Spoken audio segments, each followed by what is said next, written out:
السلام عليكم ورحمة الله وبركاته، والصلاة والسلام على أشرف الخلق سيدنا محمد وعلى آله وصحبه وسلم. وصفتنا اليوم العصيدة أو العصيدة الليبية، إن شاء الله حنديرها لكم بطريقة سهلة ومقدار بسيط. عندي طنجرة على النار، حطيت فيها كوبين من المية مغليات. طبعا حيكون المقدار هذا صغير مش كبير، هذا علاش نبي نشتغل فوق الغاز. حطيت عليه كشيك صغير من الملح وحطيت عليه كشيك كبير من الزيت. بالنسبة للأدوات اللي بنستخدمها للتعصيد، اللي هي المغرف أو كشيك اللوح على حسب كمية المقدار اللي عندي أو الطنجرة. عندي هنا على كوبين المية اللي حطيتهم، درت كوبين من الدقيق. نبدأ على طول نحرك، أول ما تغلي المية نصب دقيق ونبدأ نحرك. تعتبر أهم تعصيدة، التعصيدة الأولى هذه. في الأول نبدأ نخلط المقدار اللي عندي إلى غاية ما يتجمع، ونبدأ بعدين ناخد بالمقدار العجينة ونضغط على طرف الطنجرة إلى غاية ما نتخلص من كل التكتلات متاع الدقيق. وهذه تعتبر أهم خطوة زي ما قلت لكم، لأن بعدين خلاص، بعدين أنا فقط نبي ندير الخطوات هذه باش نبي نطيب العصيدة. بعد ما نتخلص من التكتلات حنضيف لها كمية من المية. بالنسبة لزمان كنا لما نديروا العصيدة نحطوا كمية مية وبعدين نحطوا فيها شوية ملح. أول ما تغلي نقصوا منها المية في طنجرة تانية، وناخدوا المقدار اللي عندنا نحطوا فيه الزيت. لكن توا بحكم ان الجيل الجديد الأكثرية يبقى خايف من ميزان العصيدة، فلما نكيلوا بالمقدار هدايا ونجهزوا مية تغلي جنبنا تكون أسهل على الجميع.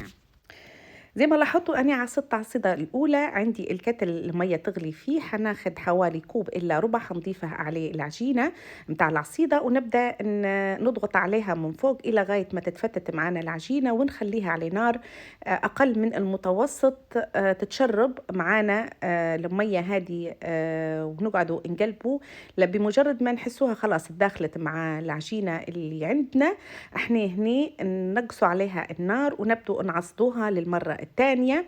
الخطوات هذه لما يكون المقدار أكبر، الخطوات هذه نديروها لوطة، يعني ناخدوا ننزلوا بطنجرتنا لوطة ونقعدوا نعصدوها.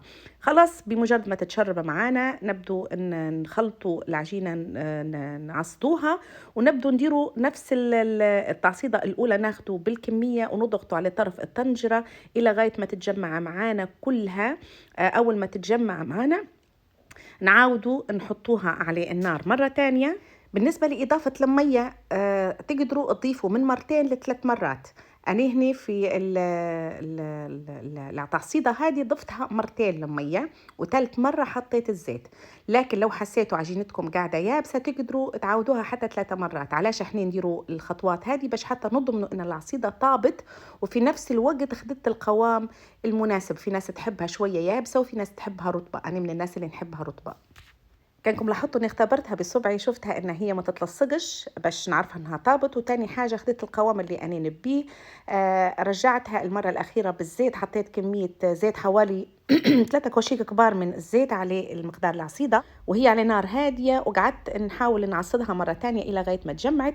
الناس طبعا اللي ما تعرفش تقلب العصيده في صينيتها تقدروا تدهنوا صينيه تانية بشويه زيت، وبعد ما تلموها تحطوها بالشكل هذا في الصينيه الثانيه. طبعا انا حبيت نسهلها عليكم، أنا درتها بزيت الزيتون والرب، لكن تقدروا تاخدوها حتى بالزبدة العربية أو السمن العربي والعسل، وفي ناس تاكلها حتى بالسكر. طريقة أكلها بالإيد، لكن في من يحب ياكلها حتى بالكشيك. ما تنسونيش إن شاء الله من دعوتكم الطيبة. معكم أنا لبنى الشقروني، خليكم في حفظ الله ورعايته. مع السلامة.